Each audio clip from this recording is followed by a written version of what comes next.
Hello everyone, Colonel here, and welcome back to another Whole Fighter Labs video. Today we continue on with Fiore's Gioco Stretto plays with the sword in two hand, and we're going to be looking at four back-to-back plays right here that talk about disarms and create an overbind, but to going from our left side to the right, and how we use the sword to achieve these types of disarms and strikes.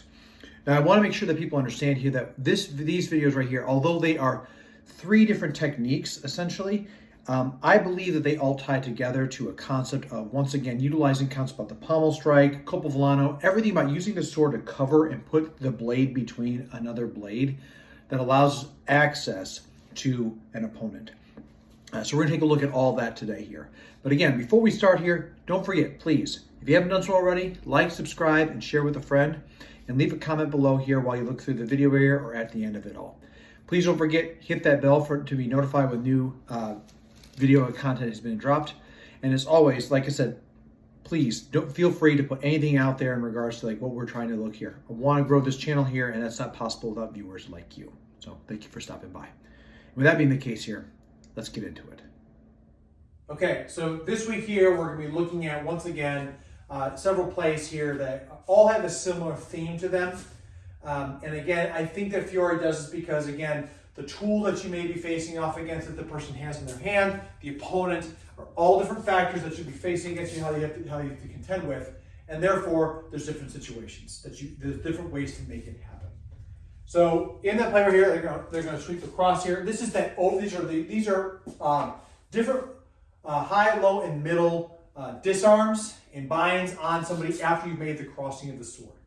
And the big thing about this right here is, once again, it's based off the cross that we make here, a shearing off, which allows very close quarter grappling as well as striking with the sword. I will also say too, this one right here has also got the potential to really hurt people, because I do believe that Fiore is telling us to break the thumb on the way out as he's clearing on this. So again, if you are going to try this and work with people here, just maybe go slow with this and see how this works in place. Okay. So in this right here, we talk about going back to the first position right here. We come into the crossing and we see, we go to the crossing of Stretto. We've gone towards each other here, taking that aggressive forward line action. And the image shows something along the lines of where the arms over top. Now, in this position here, again, hard crossing, he might be trying to push towards my face. And we've already noticed how we've done this before. And we could push across to do the pommel strike, which we saw earlier, right? We also have the ability to come around this way, to strike around this way with the pommel strike. So this is once again a continuation of those concepts that we've seen in Stretto. But instead, whether he's pushing or whatever the case is, I come across, I cover myself, I decide to come over top of the arms. Now, the thing about this right here is I have pommel strikes, I have these here at the pommel here, I can work all this up around here. By me having this right here in place, again, I'm relatively covered. I have a position right here so I can be able to throw him. I might want to decide on how I do this when it comes on armor, because again, depending on his stance or anything else, what I'm wearing. But regardless, by me coming over this way, I come over top, and in this position, I have access by using the pommel here to strip the sword away, to put it to the ground, to wrap up his arms into a grapple, and to throw him on top of his head. So we're going to step forward here just a little bit so you can kind of see how the space this right here is. This is good. So we have crossing here, over on this. I turn across, arms over top, and then you can tell right here, this right here is where that pommel's at. I can strip and rip and pull this over, and I can also turn over top here on my arms. The image shows the guy like this right here afterwards, because he's keeping his sword back. But again, I think this is him just talking about how he's been here, he's whipped it through, and he's popped back up into that position, okay? So if I'm going to demonstrate, we go really slow with this. Well, if you drop the sword here, when we get to that point. 1, 2, 3, here, drop it, and I let it come up and around. The reason why it's up is not because he's ready to strike, he's gone through, whip, and he's back up here because he's used the rotation. For that to work, in many ways, we're talking about striking and breaking down to the thumb or the fingers here to cause pain on the person, okay? So in that case, those plays right there those plays right here, because you see the picture of the guy right here up afterwards, Those plays right here go hand in hand, but the next two that come up, which we've already seen come across, are just other ways of accomplishing this. And again, depending on how you make this crossing, depending on who you're facing, how this all works, right? There's different ways in which this will go. So we come over the top, and then we're also going to be looking at other options here, which allow us to go towards the pommel, okay?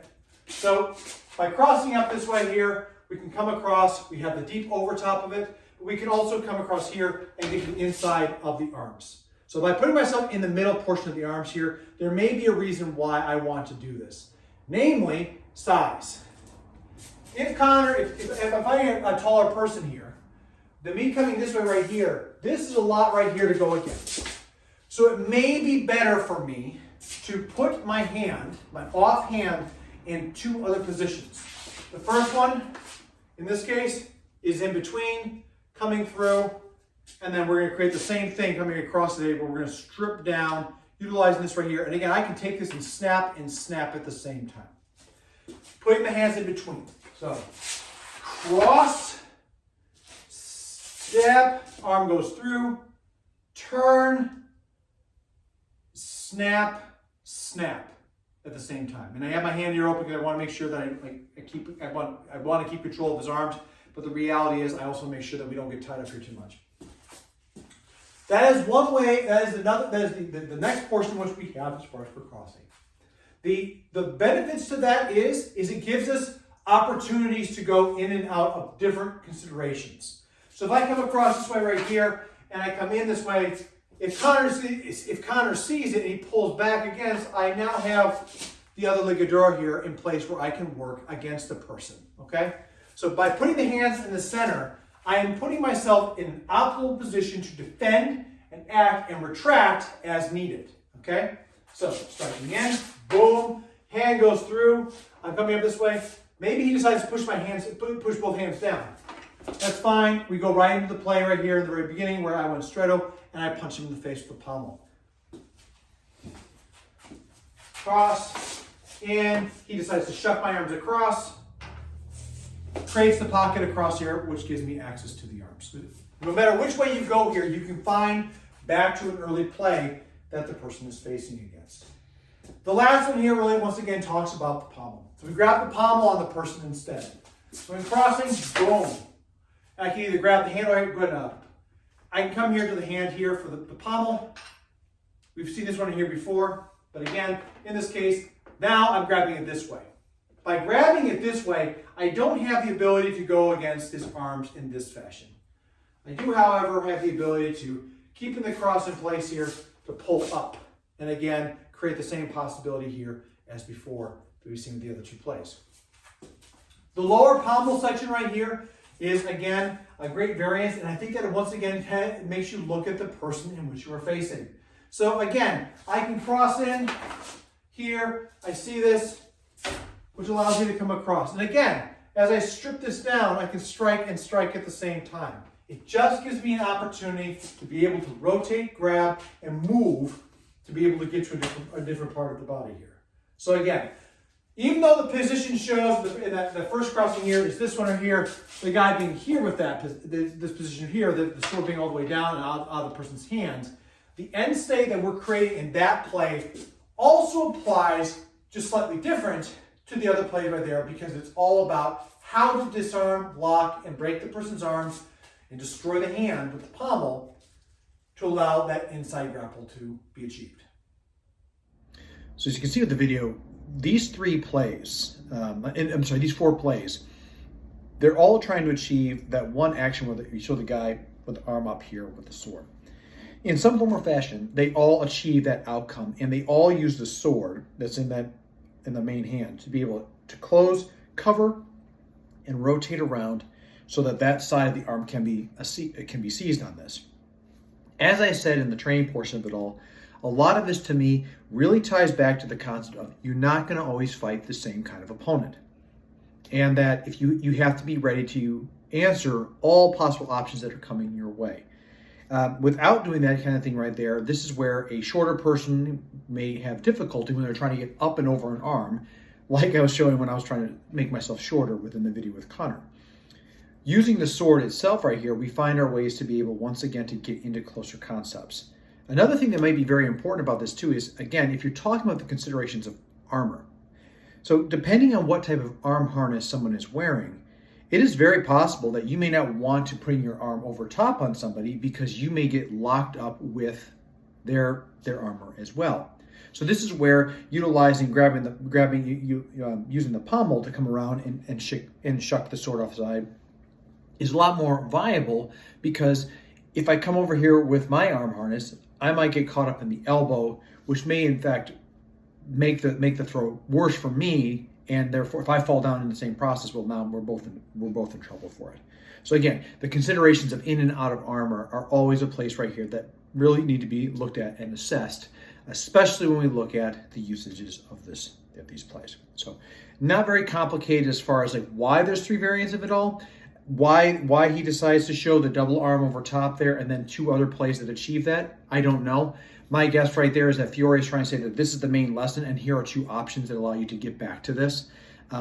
This play right here, especially if done well, is very effective. And if the person's wearing gauntlets and they have those big bell cups on their arms, whatever, it's very easy to strip that off, cause problems there, and to cause wrist locks and whatnot in the same place. So those are all big parts right here that are to be considered with this. Also, too, the overwrapping of the arm itself is very, very much so an arm lock that we've seen before on the other side with the double arm wrap. We're just finding ways to get to this side right here.